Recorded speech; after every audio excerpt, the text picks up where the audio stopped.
Direct News TV. Fighters rampage in Darfur despite fragile Sudan truce. Cairo armed fighters rampaged through a main city in Sudan's war-ravaged region of Darfur on Thursday, battling each other and looting shops and homes, residents said. The violence came despite a fragile truce between Sudan's two top generals, whose power struggle has killed hundreds.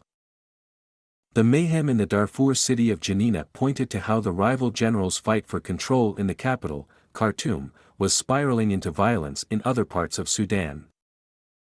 The two sides accepted a 72-hour extension of the truce late Thursday.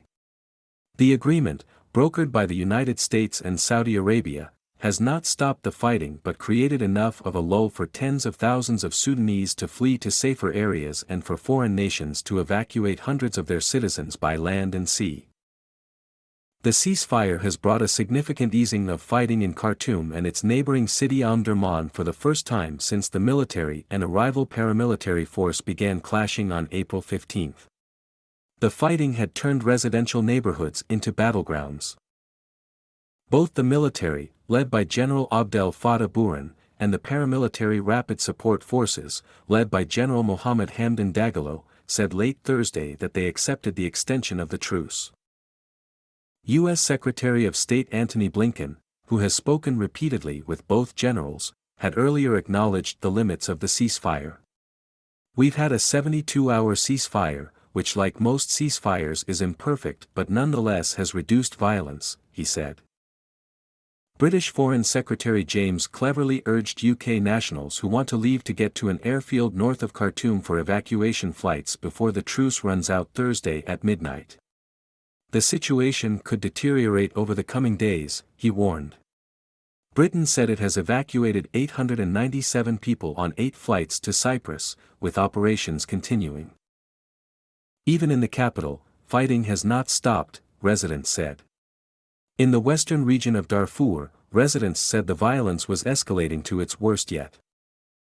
Darfur has been a battleground between the military and the paramilitary RSF since the conflict began nearly 2 weeks ago. Residents said the fighting in Janina was now dragging in tribal militias, tapping into long-time hatreds between the region's two main communities, one that identifies as Arab, the other as East or Central African. In the early 2000s, African tribes in Darfur that had long complained of discrimination rebelled against the Khartoum government, which responded with a military campaign that the International Criminal Court later said amounted to genocide.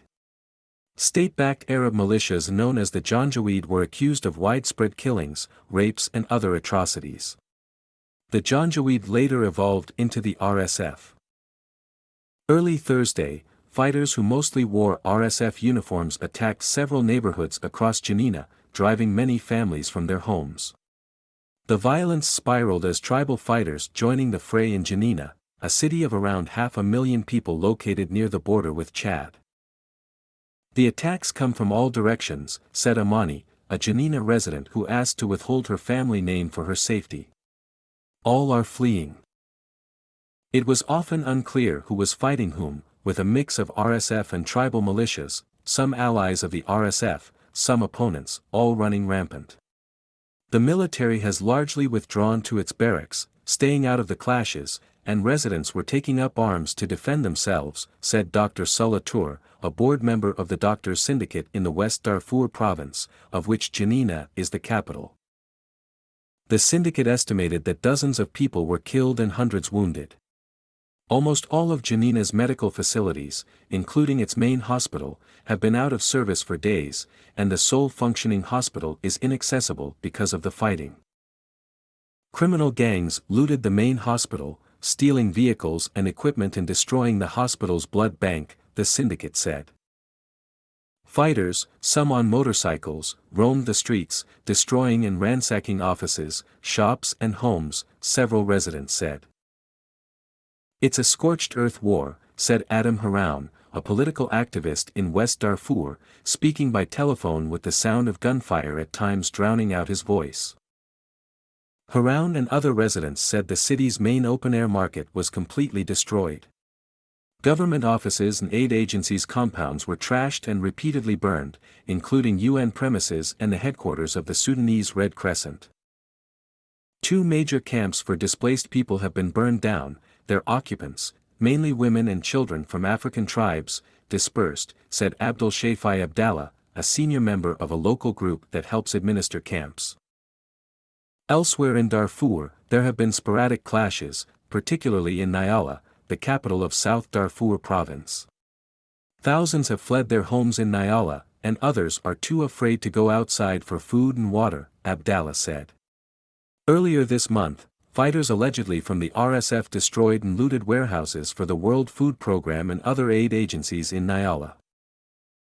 At least 512 people, including civilians and combatants, have been killed in Sudan since April 15, with another 4,200 wounded, according to the Sudanese Health Ministry. The Doctors Syndicate, which tracks civilian casualties, has recorded at least 295 civilians killed and 1,790 wounded. Meanwhile, in Khartoum, residents reported gunfire and explosions in some parts of the capital on Thursday. They said the military's warplanes bombed RSF positions in the upscale neighborhood of Kafuri. The RSF confirmed its camp in the neighborhood was bombed. Many are struggling to obtain food and water, and electricity is cut off across much of Khartoum and other cities. Multiple aid agencies have had to suspend operations. Fearing that fighting will escalate once more, Sudanese and foreigners have been rushing to escape. Egypt's foreign ministry said 14,000 Sudanese have fled into Egypt. Long lines of buses continue to form at the border, and tens of thousands more have gone to other neighboring countries or to the Red Sea city of Port Sudan, trying to get onto ferries to Saudi Arabia. Iraq and Yemen's internationally recognized government each said they had helped more than 200 of their citizens escape Sudan. Canada carried out its first evacuation flight on Thursday after facing criticism for a slow response, with allies doing the heavy lifting to help Canadians leave the country until now. Hassan Ali, a Dutch citizen who made it to the city of Larnaca in Cyprus on an evacuation flight, told the press he had spent days trapped at home in Khartoum. Most areas had no water and only intermittent electricity. Most of the time we are locked at home unless you go for something really emergency, food, medication. That's it, he said. Many sought shelter in hospitals, even though most of the hospitals get attacked as well, by both sides. People, they just left everything behind, he said of those leaving. There is no cash, there's no money. You just take your bag.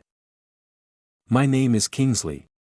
Please like, share, subscribe and hit that notification bell so you can be the first to be notified whenever we post. You won't regret it.